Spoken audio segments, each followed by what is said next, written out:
Assalamualaikum warahmatullahi wabarakatuh. Alhamdulillahirabbil alamin.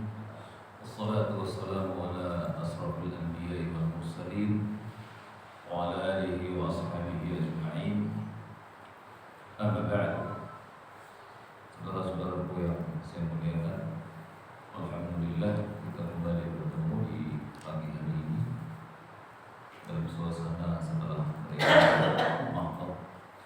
Semoga Allah Azza wa Jalla menerima amal salat subuh berjamaah kita dan menerima amal-amal ibadah kita yang lalu serta menjaga amal-amal ibadah kita setelahnya. Ketahuilah bahwasanya diterimanya amal oleh Allah Subhanahu wa taala lebih besar harapan kita daripada sekedar kita beramal. Kita mengingat sebuah nasihat dari sahabat Ali bin Abi Thalib radhiyallahu anhu. Kata beliau, "Kunu bi qubulil amal ashadda ihtimama minkum bil amal." Hendaknya kalian menjadi orang yang bersungguh-sungguh memperhatikan bagaimana agar amal kalian diterima daripada sekedar beramal. Kemudian beliau melanjutkan, alam tasma'u Allahu azza wa jalla yaqul, apakah kalian tidak mendengar Allah berfirman, innama yataqabbalu Allahu minal muttaqin. Sesungguhnya Allah hanya menerima amal dari orang yang bertakwa. Maka maknanya orang yang tidak bertakwa amalnya tertolak. Oleh karena itu Allah menyiapkan kita ladang untuk takwa di bulan Ramadan yang lalu. Dan para sahabat Nabi radhiyallahu anhum ajma'in, mereka berdoa 6 bulan setelah Ramadan agar amal Ramadan mereka diterima. Padahal mereka adalah kaum yang amalannya diterima oleh Allah. Namun mereka khawatir apabila amal-amal mereka tidak diterima. Maka kita lebih harus khawatir. Tidak ada jaminan atas diri kita terhadap amal-amal kita yang lalu, hari ini dan yang akan datang. Wajib bagi kita untuk senantiasa berusaha untuk memohon kepada Allah Azza wa Jalla dengan doa yang Nabi ajarkan, Allahumma inni as'aluka ilman nafi'an wa rizqan wa amalan mutaqabbala. Wahai Allah, sesungguhnya aku mohon kepadamu ilmu yang bermanfaat, rezeki yang halal, yang baik, dan amal yang diterima. Setiap pagi Nabi SAW berdoa dengan doa tersebut. Kalau beliau meminta kepada Allah dengan doa tersebut di setiap pagi, istri-istri beliau melakukannya, para sahabat beliau melakukannya. Nah, kita lebih harus melakukannya. Jemaah sekalian yang saya muliakan, pada bulan ini, bulan Dzulqa'dah, tanggal berapa sekarang Pak? Dzulqa'dah 12 Dzulqa'dah. Dzulqa'dah bulan haram yang terkait dengan Dzulhijjah nanti kita bahas. Jadi bapak-bapak, jemaah sekalian, hendaknya bapak-bapak mulai berhati-hati di bulan ini. Sebab bulan haram adalah bulan yang setiap amalan dilipat gandakan. Baik amalan itu amalan yang baik maupun amalan yang buruk. Waliyadzubillah. Maka berhati-hati.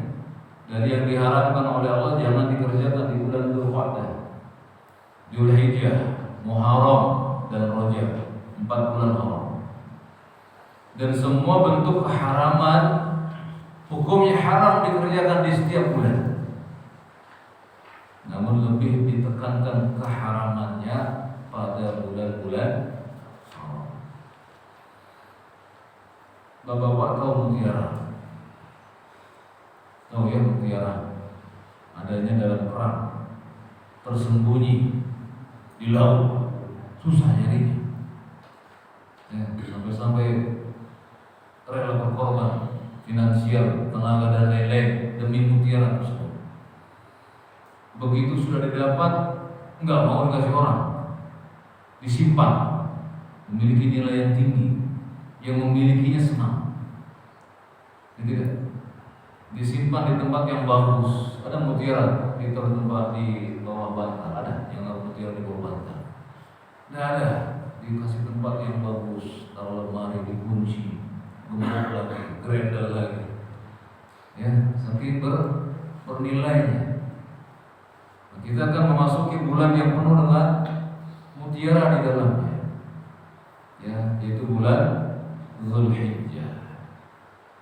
Bulan Dzulhijjah adalah salah satu bulan yang dicintai oleh Allah Subhanahu wa taala. Ada kilauannya di dalam bulan Dzulhijjah. Yakni yang pertama adanya 10 hari awal Dzulhijjah. Dan yang kedua bahwa bulan Dzulhijjah adalah bulan haram. Apa maksud haram, Pak? Dalam bahasa Indonesia, haram suci. Jadi yang tepat itu bulan Ramadan bukan bulan suci. Bulan Ramadan kata Nabi SAW, syahrul mubarak, syahrul tu'am, syahrul siyam, syahrul Quran.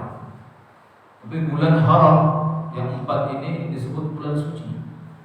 Disucikan dari perbuatan jelek dan sia-sia. Adanya 10 hari pertama di bulan Dzulhijjah adalah perkara yang sangat agung. Allah Subhanahu wa taala bersumpah dengan nama makhluknya.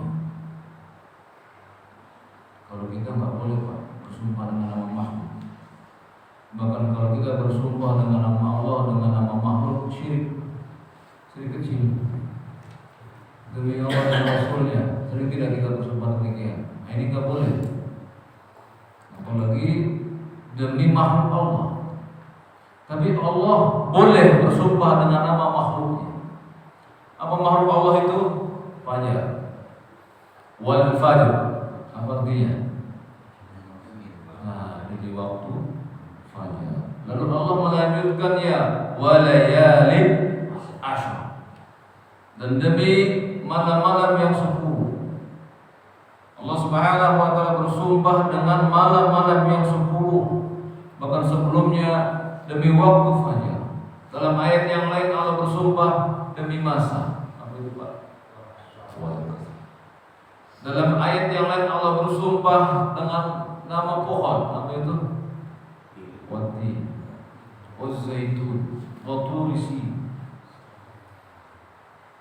Kata para ulama, jika Allah bersumpah dengan nama makhluknya, makhluk ini memiliki sesuatu yang besar. Harap diperhatikan, diambil faidahnya, dicari pelajarannya. Allah bersumpah dengan nama makhluknya walayalin ashr, dan demi malam-malam yang 10. Kita butuh para ulama untuk memahami ayat ini dan ayat-ayat yang lain di dalam Al-Quran. Karena kita lemah. Kita bukan orang yang setiap hari bergumul dengan Al-Quran, membacanya iya, mentadaburinya kadang-kadang, ya Pak ya, maksud saya. Ya tidak. Jadi para ulama Islam mereka menghabiskan waktu mereka mengambil faidah dengan ilmu yang Allah berikan kepada mereka, dengan alat-alat yang mereka ketahui, yang mereka tuntut berbulan-bulan, bertahun-tahun, sampai mereka kemudian menulis dalam kitab-kitab mereka. Para ulama mengatakan bahwa Allah bersumpah dengan makhluknya walayalin ashr, dan demi malam-malam yang 10, maksudnya 10 hari pertama bulan Dzulhijjah. Ada yang mengatakan itu 10 hari terakhir Ramadan. Ada yang mengatakan 10 hari bulan Muharram. Namun yang rajih, yang kuat, 10 dalam ayat kedua surat Al-Fajr maknanya adalah 10 awal pertama bulan Dzulhijjah. Nanti kita ketahui setelah dijelaskan oleh para ulama bahwasanya 10 hari pertama bulan Dzulhijjah memiliki keutamaan yang besar. Bahkan kaum muslimin di negeri kita dan di negeri-negeri Islam sebagiannya kehilangan hari yang besar ini. Kita sungguh bersibuk-sibuk dengan 10 hari terakhir Ramadan. Ya, iktikaf, zakatul fitr, menyiapkan Idul Fitr dan lain-lain. Nah, di bulan Zulhijjah ada waktu yang mirip dengan itu, yang hendaknya kita agungkan, kita semarakkan sebagaimana semaraknya Idul Fitri yang diawali dengan 10 hari terakhirnya. Berkata Abdullah bin Abbas radhiyallahu anhu dan beberapa ulama tafsir bahwa 10 hari terakhir Ramadan terdapat di dalamnya satu malam yang lebih baik dari 1000 bulan, dan di 10 awal Zulhijjah terdapat muktamar kaum muslimin di seluruh dunia, pertemuan kaum muslimin di seluruh dunia. Kapan itu, Pak? Di 10 hari awal Zulhijjah, yaitu di hari wukufnya kaum muslimin di awal. Betul tidak? Ya. Dan itu baru sebagian dari keistimewaan 10 awal pertama Zulhijjah. Nabi sallallahu alaihi wasallam bersabda, "Ma min ayyaminil amali salih fiha ahabbu ila Allah min hadhihi al-ayyam." Yani ayyam al-ashr. Kata beliau sallallahu alaihi wasallam, tidak ada hari yang amal-amal soleh lebih dicintai oleh Allah dibanding hari-hari ini. Ya. Jadi amal-amal soleh di hari-hari itu sangat dicintai oleh Allah. Alhamdulillah. Ada perkataan Pak Tafdil dalam bahasa Arab, paling ini jangan dibegitukan saja, Pak, didiamkan saja, jangan. Akbar, Allahu Akbar, maksudnya apa, Pak? Allah paling besar, tidak ada yang bisa melebihi kebesarannya. Ahabbu ilallah, Allah paling cinta, tidak ada yang Allah cintai lagi kecuali itu. Ya, walaupun ada lafaz-lafaz yang lain nantinya. Berarti pada 10 hari awal Zulhijjah, kata Nabi SAW, Allah lebih mencintai amal soleh yang dikerjakan pada 10 hari tersebut dibanding hari-hari yang lain. Maka para sahabat bertanya, qalu ya Rasulullah, wala jihad fi sabilillah, tidak juga jihad di jalan Allah? Maksudnya jihad yang sunnah, bukan jihad bersama pemimpin kaum muslimin. Maka Nabi mengatakan, wala jihad fi sabilillah, juga tidak jihad di jalan Allah, kecuali kata beliau, rajulun kharaja binafsi wa malih falam yarji min dzalika bi syai', kecuali orang yang membawa hartanya dan jiwanya lalu enggak kembali lagi. Berarti jihad wajib yang bisa disejajarkan dengan 10 hari pertama yang menunjukkan, Pak, 10 hari pertama Zulhijjah jangan disembarangin, jangan nggak peduli dengan itu.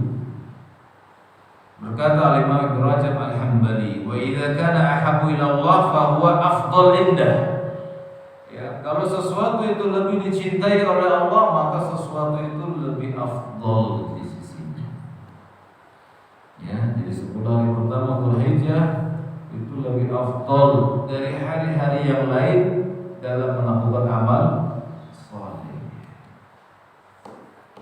Bagaimana dengan malam Lailatul Qadar? Sejajar. Ya, Imam Syafi'i ketika ditanya bagaimana 10 hari pertama Zulhijjah dengan malam Lailatul Qadar, mana yang afdal? Dua-duanya afdal. Luar biasa. Ya, kan udah lewat malam Lailatul Qadar, Pak, ya. Ada yang dapat di sini? Dapat semuanya, Pak. Kalau Bapak nyari, ya, kalau nggak nyari nggak dapat. Ya, dicari. Tanda-tandanya apa, Pak? Nggak ada tanda-tandanya. Ya, namun keinginan beribadah lebih tinggi dibanding waktu yang lain setelahnya. Ya, kalau sekarang rumahku mulai lagi, hati-hati kita ini. Ya, harus dicas kemarin di Lailatul Qadar. Dan nanti kita cas lagi di 10 hari pertama Zulhijjah. Berkata Suhail bin Abi Salih dari ayahnya, dari Ka'ab rahimahullah ta'ala. Allah telah memilih waktu, dan waktu yang paling Allah cintai adalah Syahrul Haram. Jadi di 12 bulan yang Allah cintai adalah bulan haram, yaitu Muharram, Rajab, Dzulqa'dah, Dzulhijjah. Bulan haram yang paling Allah cintai adalah Dzulhijjah. Dan hari-hari yang Allah cintai di bulan Dzulhijjah 10 hari pertamanya.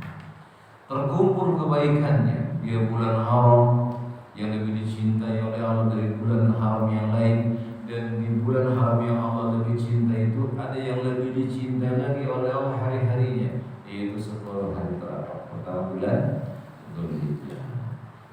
Udahlah Pak, sekarang dari semua keterangan Al-Quran, hadis dari para ulama, udah taslim saja kita, tunduk saja. Ini nggak main-main. 10 hari pertama ini nggak main-main. Ya. Jadi kenapa Allah memuliakan 10 hari pertama Dzulhijjah? Dia hari-hari yang dicintai oleh Allah. Itu mutiaranya. Mutiara yang kedua, bahwasanya 10 hari pertama Dzulhijjah adalah Ashhurul Ma'lumat. Bapak pernah tidak lihat ada orang ihram bulan Syawal? Ihram. Boleh tidak? Boleh. Nanti puncaknya di Dzulhijjah. Jadi bulan haji itu 3 bulan Pak. Apa saja? Syawal, Dzulqa'dah, Dzulhijjah. Itu bulan-bulan haji. Jadi kalau Bapak berangkat bulan Syawal ke Saudi Arabia, Bapak di sana haji tamattu, Bapak pakai ihram, tahallul, selesai, nanti tunggu sampai bulan Dzulhijjah untuk wukuf. Jadi jangan kaget kalau ada orang berihram di bulan Syawal, Dzulqa'dah bulan ini. Karena bulan haji ada 3, sebagaimana Allah Subhanahu wa taala berfirman dalam surat Al-Baqarah ayat 197. Al-hajju ashhurum ma'lumat. Ini panjang. Haji itu adalah bulan-bulan yang dimaklumi. Berkata sahabat Nabi yang bernama Abdullah bin Umar radhiyallahu anhu. Ini Pak, sahabat Nabi ini Pak masih muda. Sini yang paling muda siapa? Saya. Yang paling muda. Pemuda Pak, seorang pemuda kalau Nabi jalan diikutin cara jalannya. Nabi nyisir diikutin cara nyisirnya. Nabi bangun malam dicari bagaimana cara Nabi bangun malam. Seorang pemuda yang sangat cinta dengan sunnah beliau alaihi salatu wassalam. Berkata beliau, al-hajj Syawwalan wa Dzulqa'dah ashr min Dzulhijjah. Bulan haji itu Syawal, Dzulqa'dah, dan 10 hari pertama Dzulhijjah. Inilah keutamaan atau mutiara Dzulhijjah, ada 10 hari pertama. Ya. Berihram hanya boleh dilakukan di bulan-bulan haji. Beliau juga berkata, as-sunnah an la yuhrim bil hajj illa fi ashharil hajj. Ya, kata beliau radhiyallahu anhu. Termasuk sunnah Nabi yang mulia alaihi salatu wassalam, tidak boleh berihram untuk haji kecuali pada bulan-bulan haji. Syawal, Dzulqa'dah, dan 10 hari Dzulhijjah. Alhamdulillah, kita masih akan bertemu dengan yang ketiga. Mutiara yang ketiga di bulan Dzulhijjah adalah ayyamu ma'lumat. Kalau tadi ashhurum ma'lumat, yang ketiga ayyamun ma'lumat. Beda Pak, ashhur bulan, kalau ayyam hari. Ya, jamak dari yaum. Ia adalah ayyamu ma'lumat, hari-hari yang maklum. Apa sih Pak maklum kalau dalam bahasa kita Pak? Harap maklum adanya. Apa itu Pak? Dia kata ta'lam, mengetahui, harap mengetahui. Harap maklum adanya. Fotokopinya cuma sedikit, maklum adanya. Itu namanya maklum. Ya Pak ya. Sebenarnya saya tadi mau fotokopi, hujannya nggak berhenti Pak. Nanti kapan namanya? Apa belajar pakai tulisan? Jadi nggak jiping. Apa jiping? Ngaji kuping. Suka pusing Pak. Kalau ngaji kuping, kalau mau baca, gitu. Biasakan mencatat ya, supaya telinga kita yang lemah ini bisa dapat. Telinga kita beda dengan telinga para sahabat Nabi. mereka itu umi, tapi Allah berikan mereka basar, absar, wasama yang sangat dahsyat. Dengar, hafal. Kalau kita dengar, motor berkali-kali nggak hafal-hafal, ya. Kelemahan kita. Makanya ikat ilmu dengan tulisan.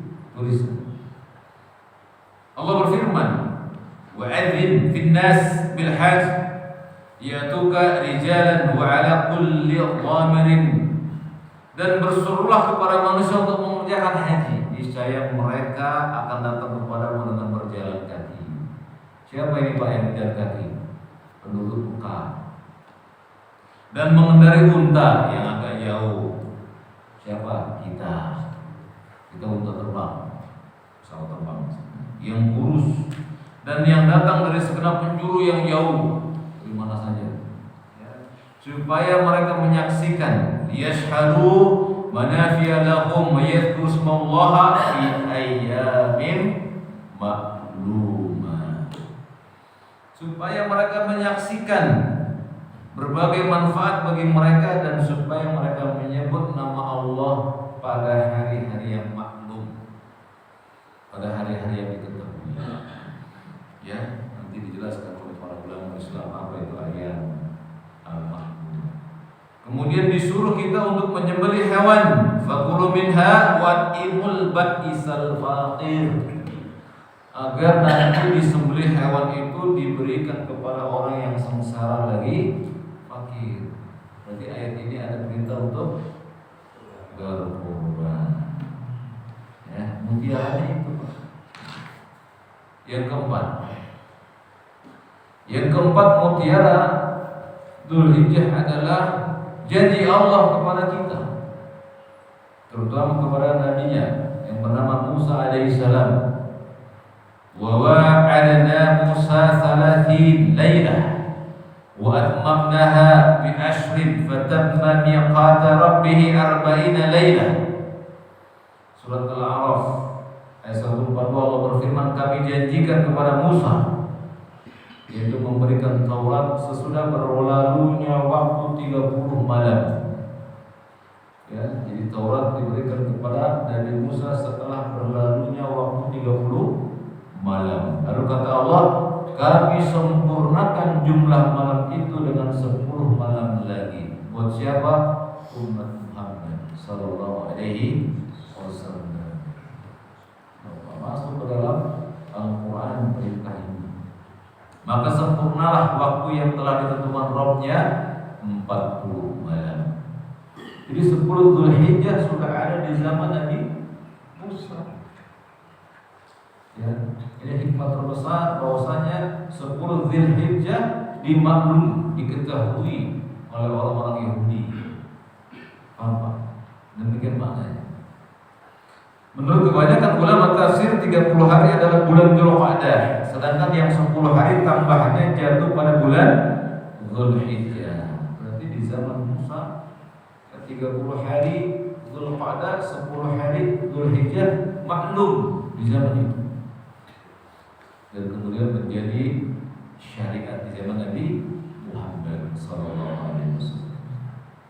Itu 4 mutiara bulan Dzulhijjah yang kedua. Kemudian mutiara yang kedua yang besar, tahu apa ya? Lu'lu'.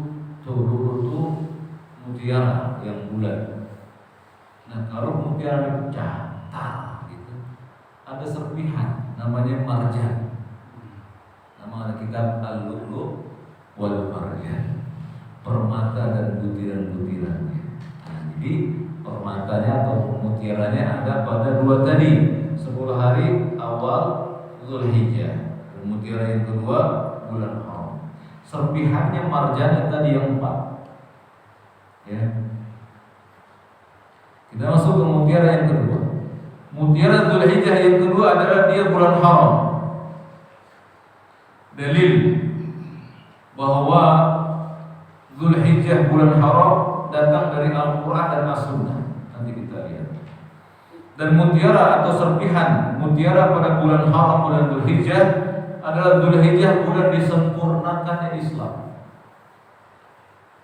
Ketika Allah Subhanahu wa taala menurunkan surat Al-Maidah, "Al-yauma akmaltu lakum dinakum wa atmamtu 'alaikum ni'mati wa raditu lakumul Islam dinan. Pada hari ini kata Allah, aku telah sempurnakan bagimu agamamu, aku cukupkan nikmatku atas kamu, dan aku ridha Islam menjadi agama bagi kamu. Ayat ini kok udah dihafal oleh kita dan anak kita. Raditu billahi rabba wa bil Islam dinan wa bi Muhammadin. Nah, kita hafal itu Pak, tapi kita gak ridho dengan itu sebagian kita.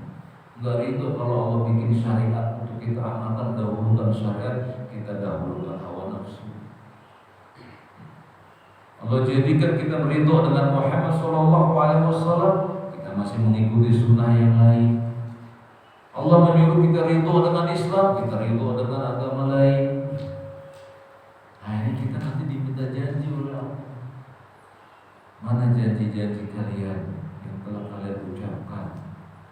Ridho dengan 3 perkara: ridho Allah sebagai Rabb kalian, ridho Muhammad sebagai Nabi kalian, ridho Islam sebagai agama kalian. Kita akan diminta tanggung jawab. Ya, jadi mari kita sekarang bersihkan ucapan kita dengan kejujuran. Mari kita jujur kepada Allah Subhanahu wa taala bahwa kita telah mengakui ketiganya dengan keridhaan. Allah berfirman dalam Al-Maidah tadi bahwa Allah telah sempurnakan bagimu agamamu. Berarti Islam sudah sempurna, jangan dikoreksi. Ya, jangan diganti Islamnya. Islam Ar-Royan, nanti Islam Al-Huda, Islam beda-beda Islam. Islam juga Allah sempurnakan Pak, dan Islam bukan punya kita. Kita disuruh untuk berislam, bukan untuk mengkoreksi Islam. Islam sudah sempurna, siapa yang menyempurnakannya? Siapa yang menyempurnakan Islam? Allah Subhanahu wa taala 14 abad yang lalu. Udah gak ada lagi yang salah di Islam. Yang salah siapanya? Orang Islamnya. Gak puas dengan Islam, koreksi. Ini salah, udah cocok di zaman sekarang. Ganti aja. Jangan Pak, gak boleh. Islam itu milik Allah. Ya. Allah Subhanahu wa taala dinul khalis, lillahi dinul khalis. Milik Allah dinul khalis ini. Milik Allah agama yang khalis ini, agama yang ikhlas, agama Islam. Para ulama sepakat bahwa ayat ini turun di bulan Dzulhijjah saat haji wada. Haji wada haji apa sih?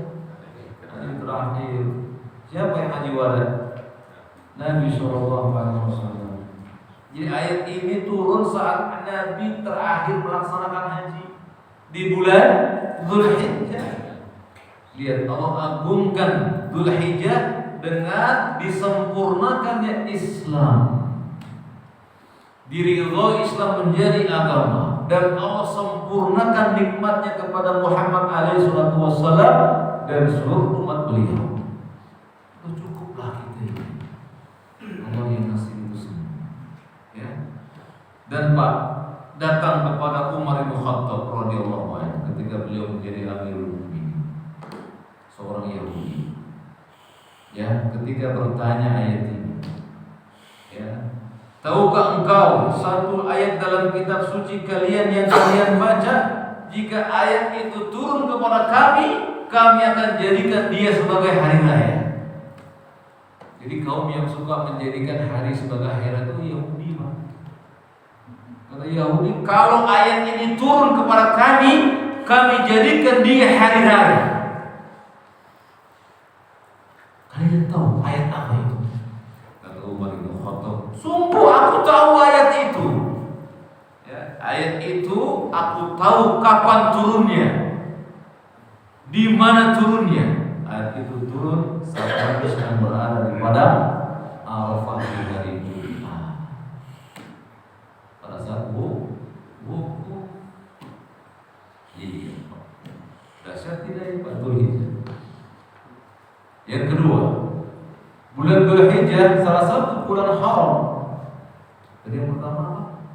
Bulan Dzulhijjah, bulan disempurnakannya Islam dan diridhoi menjadi agama kita. Yang kedua, mutiaranya yang kedua, bulan Dzulhijjah bulan haram. Dalilnya surat At-Taubah ayat 36. Inna iddatash syuhur indallah 12 syahr. Ya. Fi kitabillah yauma khalaqas samawati wal ard minha arba'atun hurum. Sesungguhnya jumlah bulan di sisi Allah saat Allah menetapkan penciptaan langit dan bumi ada 12 bulan. Minha arba'atun hurum, di antaranya 4 bulan haram. Dzalika dinul qayyim, demikian ketetapan agama yang lurus ini. Fala tazlimu fihinna anfusakum, jangan kalian berbuat zalim pada bulan-bulan yang 4 itu. Larangan ini pertama larangan berperang dan membunuh, tapi dimansuh dengan ayat yang lain dalam surat Al-Hajj ayat 25. Barang siapa yang menginginkan berbuat dolim di tanah haram, Allah lipat gandakan azabnya. Baru berniat, Pak. Maka kata para ulama, fala tazlimu fihinna anfusakum, semua bentuk kejelekan, semua bentuk dosa dan maksiat tidak boleh dikerjakan di bulan-bulan haram. Kenapa? Mari kita lihat.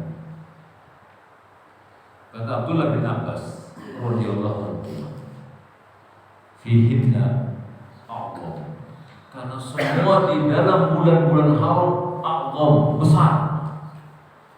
Allah jadikan dosa berlipat-lipat balasannya, demikian pula pahala dibesarkan oleh.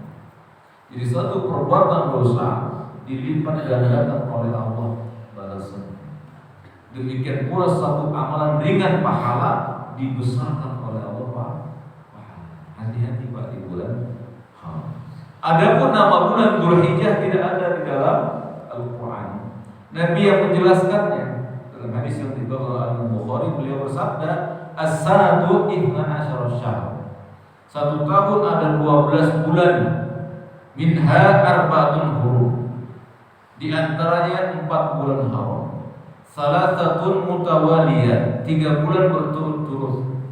Dzulqa'dah, Dzulhijjah, wal Muharram, wa Rajab Mudhar alladzi baina Jumada wa Sya'ban, dan satu lagi bulan Rajab Mudhar yang terletak di antara Jumadil Akhir dan Sya'ban. Nabi yang menjelaskan nama bulan haram ini. Apa saja Pak bulan haram? Dzulqa'dah, bulan ini. Jadi Bapak jangan galak sama istri di bulan ini. Ya, tapi istri jangan durhaka sama suami di bulan ini. Anak nggak boleh durhaka sama orang tua di bulan ini. Ya, itu semuanya dosa. Jangan ninggalin sholat wajib di bulan ini, dosa. Dan dosanya dilipat gandakan oleh Allah karena dia bulan haram. Ya. Dari Abu Bakrah radhiyallahu anhu, Rasulullah sallallahu alaihi wasallam bersabda, "Syahrani la yanqusani syahra 'idin, Ramadan wa Dzulhijjah." Ini dia kemuliaan bulan Dzulhijjah. Ada 2 bulan yang pahala amalnya tidak akan berkurang, bahkan berlebih. Keduanya 2 bulan hari raya. Apa itu? Ramadan dan Dzulhijjah. Kata siapa itu? Bukan kata saya, kata Nabi sallallahu alaihi wasallam. Berkata Qatadah rahimahullah ta'ala, menafsirkan surat At-Taubah ayat 36 tadi, sesungguhnya perbuatan maksiat pada bulan-bulan haram lebih besar dosanya, dan perbuatan maksiat yang dilakukan pada bulan daripada perbuatan maksiat yang dilakukan selain bulan-bulan haram. Meskipun semua perbuatan maksiat dalam semua keadaan adalah besar dosanya, hanya saja Allah mengagungkan sebagian makhluknya dari yang lain sesuai kehendaknya. Beliau mengatakan, hanya saja Allah agungkan sebagian makhluknya. Maksudnya apa? Bulan itu makhluk. Jadi nama-nama bulan adalah makhluk. Bulan itu makhluk, nama-nama bulan juga makhluk. Allah agungkan sebagiannya sebagai bulan haram, yang lainnya bukan bulan haram. Ya. Allah mengagungkan dan melebihkan makhluk-makhluk terpilih di sisinya. Siapa yang Allah agungkan dari antara makhluk-makhluk di sisinya? Di kalangan manusia, para nabi dan rasul. Dan siapa yang Allah agungkan dari antara para mengagungkan sesuatu. Begitu Pak. Jadi Allah berkehendak mengagungkan seseorang. Seperti Allah agungkan bukan Nabi, tapi Allah agungkan dia. Siapa yang pernah dalam Al-Quran? Bukan Nabi, tapi Allah suruh Musa belajar padanya. Khidir, bukan Nabi, orang soleh. Tidak. Jadi Allah berkehendak mengagungkan sesuatu dibanding sesuatu yang lain. Manusia dibanding manusia yang lain itu atas keagungan dan keadilannya serta penuh hikmah dan Allah misalnya mengagungkan dan melebihkan makhluk-makhluk terpilih di sisinya dari yang lainnya. Allah memilih sebagian malaikat untuk manusia untuk menjadi utusannya. Siapa? Malaikat yang Allah agungkan dari sekian malaikat. Ruhul Qudus, Jibril. Tidak. Ya, Allah berkehendak demikian.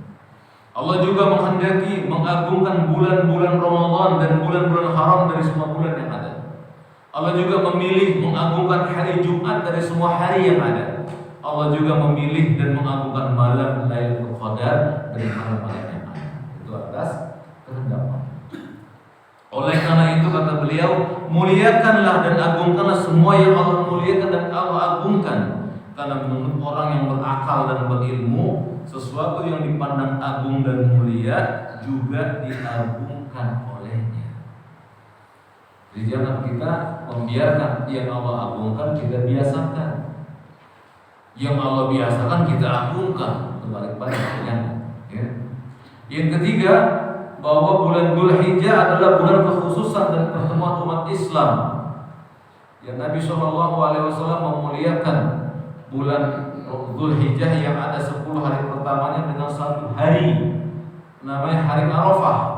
Tanggal berapa itu? Tanggal 9 Dzulhijjah. Bagi yang haji wukuf, bagi yang tidak haji apa syariatnya? Berpuasa Arafah. Nabi berkata, "Syiyamu yaum Arafah ahtasibu 'ala Allah ay yukaffiru as-sanata allati qablahu wa sanata allati ba'dah." Maka puasa Arafah itu lebih afdal dari puasa Muharram Asyura. Dalilnya ini. Kata beliau sallallahu alaihi wasallam, puasa Arafah dapat menghapuskan dosa setahun yang lalu dan setahun yang akan. Sementara puasa Asyura hanya menghapuskan dosa setahun yang. Kenapa demikian? Karena Allah jadikan Arafah tempat Allah banggakan manusia di hadapan malaikat. Allah berfirman dalam hadis qudsi, "Inna Allah 'azza wa jalla yubahi malaikah asyiyah Arafah bi ahli Arafah fa yaqulun unzuru ila ibadi atawni sya'ban qabran." Kata Allah Subhanahu wa taala, sesungguhnya Allah membanggakan kepada para malaikatnya pada sore hari Arafah dengan orang-orang yang ada di Arafah. Kata Allah, mereka hamba-hambaku, lihatlah hamba-hambaku yang mendatangiku dengan wajah yang kusut dan berkedut. Ini keunggulan hari Arafah, makanya lebih afdal dibanding hari Asyura. Paham ya Pak ya? Kenapa kita disuruh berpuasa? Karena Allah banggakan hari Arafah dan puasanya tentu. Allah banggakan kita pada hadapan para malaikat. Kan kita belum pergi haji ya. Caranya apa Pak? Puasa Arafah tanggal 9. Ya, adapun tarwiyah disebutkan oleh Ibnu Jauzi hadisnya dhaif. Jadi tarwiyah itu puasa tanggal 8 Dzulhijjah. Namun boleh orang melaksanakan puasa selama 9 hari dari tanggal 1 sampai tanggal 9 berdasarkan tadi Pak. Tidak ada hari yang lebih dicintai oleh Allah amal-amal soleh kecuali di 10 hari pertama Dzulhijjah. Sebagian para sahabat Nabi berpuasa 9 hari, di antaranya pemuda yang tadi. Siapa itu? Abdullah bin Umar radhiyallahu anhu. Umar berpuasa 9 hari. Jadi boleh puasa 1, 3, 5, 7, 9. Dan jangan lupa puasa 9 itu yang afdal. Nanti di bab terakhir ada amalan-amalan. Dan Rasulullah SAW menjadikan bulan Dzulhijjah sebagai bulan di mana beliau mengutamakannya, diberikan oleh beliau tetesan mutiara karena banyaknya tetesan darah kurban pada bulan Dzulhijjah. Ya, ada sebuah ayat Pak yang Bapak sudah hafal. Anak kita hafal. Fasolli rabbika, itu dalilnya berkurban. Fasholli li rabbika wanhar. Maka salatlah kamu untuk Rabbmu. Wanhar, dan menyembelihlah. Maknanya fasholli wanhari li rabbika. Salatlah dan sembelihlah untuk Rabbmu. Jadi bulan Dzulhijjah ini bulan ikhlas, Pak, bulan tauhid. Jadi ya Bapak jangan berkorban karena apa? Pengen memperlihatkan kambingnya yang besar dibanding yang lain. Hapus di sisi Allah pahalanya. Allah berfirman fasholli li rabbika wanhar. Kata para ulama fasholli di sini surat Idul Adha. Wanhar sembelih. Berarti sholatlah kalian Idul Adha, menyembelihlah kalian li rabbik, hanya untuk. Jadi jangan karena malu kambing saya yang lain, yang gede kambingnya, wah itu kambing siapa? Nomor satu Pak Iman, kambingnya besar, gedenya besar. Ini jangan hati-hati, mardut di sisi Allah. Ya, Pak Indra, Pak Indra pernah juga. Sapi besar, 7 orang yang lain. Mau saya sapi, yang lain kambing. Lebih aku sapi, siapa bilang? Yang afdal yang paling gitu. Ya. Kata Nabi Sallallahu Alaihi Wasallam, afdalul hajj al-ajj wath-thaj. Yang paling bagus pelaksanaan haji, yang paling banyak talbiyahnya, dan yang paling banyak meneteskan darah hewan kurban. Dari hadis ini dibolehkan orang berkurban lebih dari satu. Makin banyak makin bagus. Sebagian ulama juga dengan hadis ini mengatakan berkurban dengan kambing lebih afdal dari sapi. Kenapa? Ada tahu nggak? Karena kalau satu orang kan satu kambing, Pak. Kalau sapi mesti 7 orang. Kalau ada 7 orang pakai kambing berarti 7 darah. Betul tidak? Nah, dari hadis ini diambil beberapa faedah. Sebagian ulama berpendapat lebih afdal dengan kambing karena banyaknya darah yang ditumpahkan. Kalau sapi satu darah, syiarnya makin besar. Tapi yang sapi silakan ya Pak ya, jangan nggak sapi, silakan sapi. Yang dagingnya enak juga ya. Sapi saya pesan sapi. Apa amalan yang disyariatkan Pak? Ada amalan wajib, jangan tinggalkan 10 hari pertama dengan amalan yang wajib. Kata Imam Suyuti, ya, al-fardu afdal minan nafil. Yang fardu lebih utama dibanding yang sunnah. Kerjain yang wajib, wajib berjamaah bagi laki-laki. Ya. Kemudian berdoa kepada Allah dengan ikhlas, mencintai istri, jangan KDRT di rumah, jangan bakhil.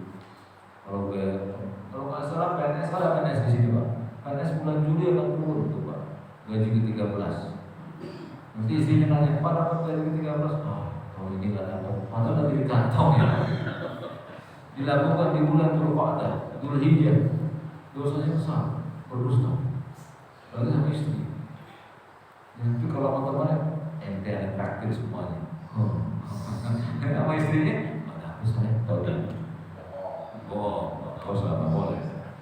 Yang kedua berpuasa. Dari 1, 2, 3, 4, 9 atau 1, 3, 5, 7. Kalau nggak bisa semuanya, tanggal 9 ya. Yang ketiga takbir. Dalilnya apa Pak? Al-Hajj ayat 28. Wa yadhkuru ismallaha fi ayyamin ma'lumat, dan supaya mereka menyebut nama Allah pada hari-hari yang ditentukan. Takbir. Takbir nanti dijelaskan Pak. Takbir itu Pak dari tanggal 1. Ini yang hilang di tengah-tengah kaum muslimin. Kita takbirannya malam Idul Adha, ya kan? Namanya beli takbir dari tanggal 1, ya, takbir mutlak dari tanggal 1, 2, 3, 4, 5 sampai 9. Itu takbir mutlak kapan saja. Ya, saya lagi ke pasar sama anak saya takbir, dilihat di satu pasar. Dibiarin nggak paham kan? Allahu Akbar, Allahu Akbar. Ngapain sih Pak? Takbir. Entar takbiran. Ini kan sekarang tanggal 1. Sekarang sebagian orang pasar takbir juga Pak tanggal 1. Alhamdulillah. Ini sunnah yang hilang. Imam Bukhari berkata bahwa Ibnu Umar dan Abu Hurairah keluar pasar atau keluar ke pasar pada 10 hari tersebut seraya memandangkan takbir, dan orang-orang pun takbir. Nah, itu jangan malu masuk surga malu ya. Nah takbir, ini ini biasa, takbir. Ya. Dan dianjurkan mengeraskan suaranya. Ya kalau lisan mah benar takbir kita Syiah. Apa dalil dikeraskan takbir? Al-Baqarah 85. Wa litukabbirullaha ala ma hadakum. Dan bertakbirlah mengagungkan Allah atas apa yang Allah karuniakan kepada. Ya, jadi dilakukan takbir dari tanggal 1 sampai tanggal 9 Dzulhijjah.